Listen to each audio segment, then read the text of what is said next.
Kwa niaba ya wachezaji wenzangu, maandalizi yako vizuri, tumejiandaa vizuri kuhakikisha mchezo wa kesho tuna perform vizuri na kuhakikisha tunabakisha alama 3 na tunaendelea kukaa juu ya msimamo wa ligi. Sawa. Swali kwa Israel?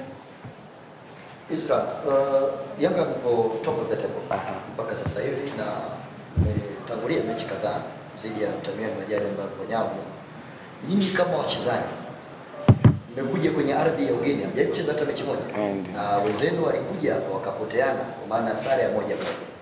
Nyinyi kama wachezaji mmezungumza nini kuelekea kwenye mchezo huo wa kesho? Kikubwa sisi kama wachezaji tunajua umuhimu wa mechi ya kesho, kwa sababu ukiangalia ligi ilivyo, sisi na Simba tunaachana pointi 1 wao kwa kishinda mechi zao.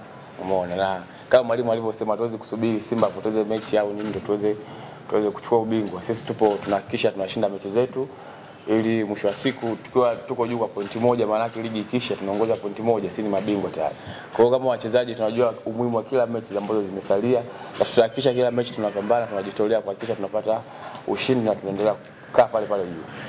Israel, kwa upande mwingine pia mnakwenda kucheza na timu ambayo inatetea uhai wake kubakia kwenye Premier League.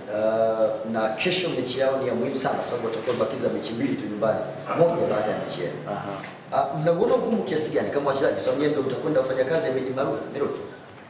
Ugumu utakuwepo kwa sababu kama unavyosema sidhani kama hapo kwenye kutetea, lakini kama wako chini kiasi hicho na sisi tunahitaji ubingwa, lazima itakuwa mechi ngumu. Umeona? Kwa hiyo wao watakuja, watajitolea kuhakikisha wanapata matokeo ili waweze kusurvive, lakini pia sisi tutakuja kuhakikisha tunachokihitaji sisi ni zaidi wanachokihitaji wao.